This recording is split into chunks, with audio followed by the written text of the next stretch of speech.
Pick a card. Any card. Here, I'll look away. Pick a card for you. Alright? There you go. There's your card. This card perfectly describes you.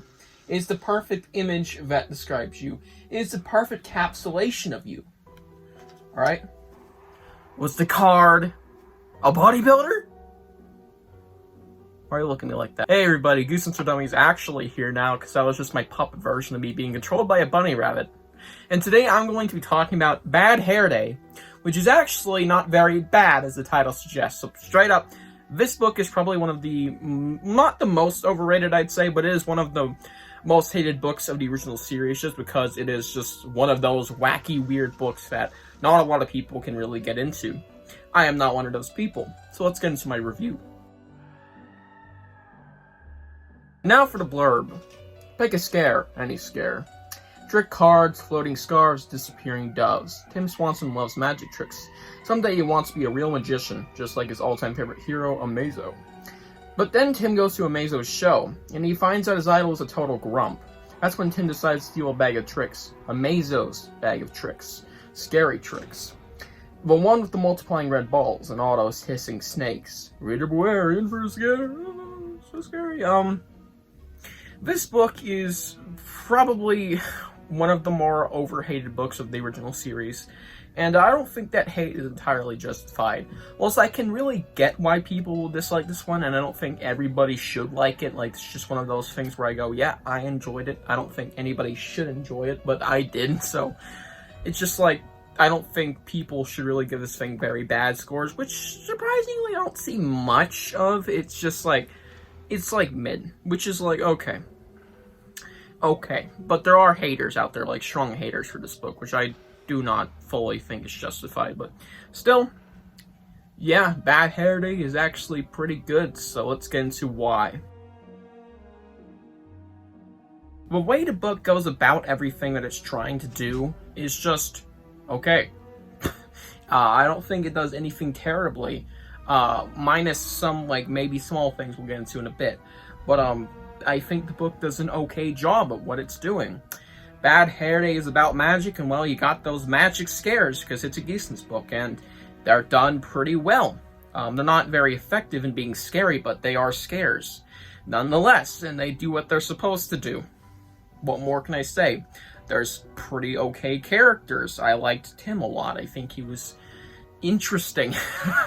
I like the magic theme of the book, which was something we hadn't seen up until this point in Goosebumps. Kind of reminds me of Attack the Mutant, weirdly enough. Not because, oh, they're the same theme. No, they're very different. It's just like how the whole book has a theme and has a character obsessed with that theme. Attack the Mutant, we had Skipper Matthews. He really, really loved his comic books, and while the book was about comic books, and the villain was from a comic book. This book is about magic. The villain is related to magic since he's literally a magician, and the main character loves magic. Makes a lot of sense, and I enjoyed it for that. Even if it's kind of a formula, if you want to call it that, but still it works. And there was some decent scenes all throughout. Specifically, you know, of course, the twist, believe it or not, I actually really like that. And I think the first 30 pages of the book are actually pretty decent. Like a genuinely okay read. And whilst the book can have its lower points, it is still overall decent quality, which is another little upside. And I've been saving the best for last. The final 10 pages are a blast. Alright, this book ain't perfect. Alright, by no means this is a great book, I don't even think. But holy shit, the final 10 pages are so wacky in terms of reveals. I kind of love it. You get the reveal that Amazo, which for all the book, you believe he's a human, is actually a wooden puppet that looks like a human, of course, being controlled by, you guessed it, Amazo the Bunny Rabbit, and it's fucking hilarious.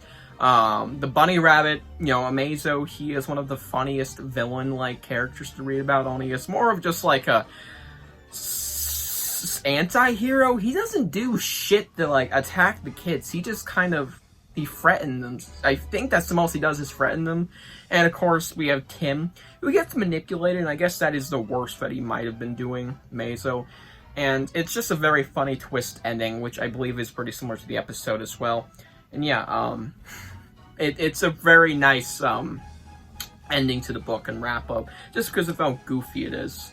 And that's kind of the point.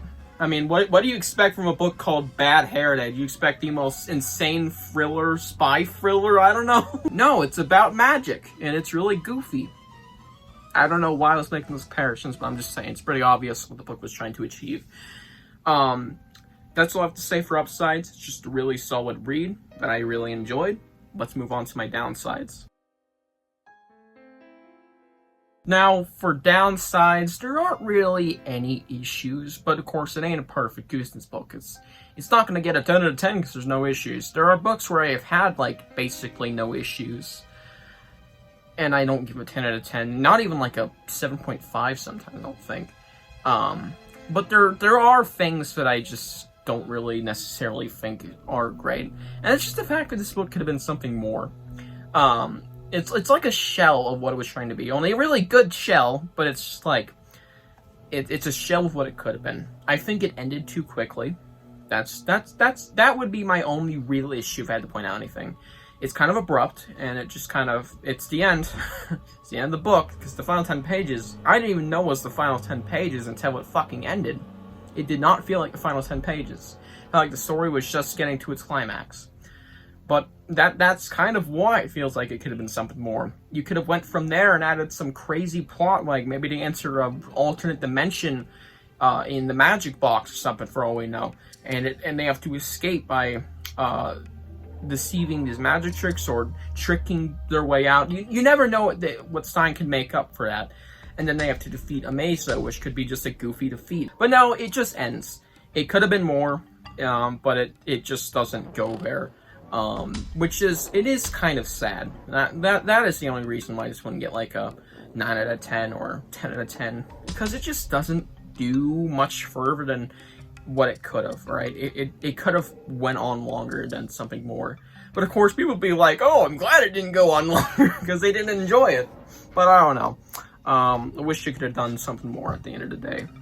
If I had anything else to say, it's just one of those cases where the book is overall okay, average. It doesn't push any limits, besides the final 10 pages being the only thing that really sticks out in this book. But I feel, besides the fact that it's just generally one of the more okay books in Goosebumps, like pretty good. And yeah, it's really average all throughout. That's not really an issue, it's just why it won't rate higher. And yeah, let's get to my rating. And now for my rating, I'm going to give this book an 8 out of 10, which is a pretty average score for a Goosebumps book. And that's what I think of it. I think it is a pretty good book. It is average for Goosebumps. Shout out to Wilma, I guess, too. Yeah. Bad Hare Day, it is just a decent book. It doesn't do anything really bad necessarily, but it doesn't push any limits or go great territory. Minus the very funny and well done climax of the book, if you want to call it that. And there's my other thing. It could have been longer and could have done something more, even if within its page count for what it was trying to be, which was a magic-themed Goosebumps book, which only dealt into the magic aspect. In terms of the horror side of the book, very vaguely. And yeah, that's what I think of Bad Hare Day from Goosebumps. Tell me what you guys think of this one below. I'd love to hear it. I'll see you guys in the next one. Bye.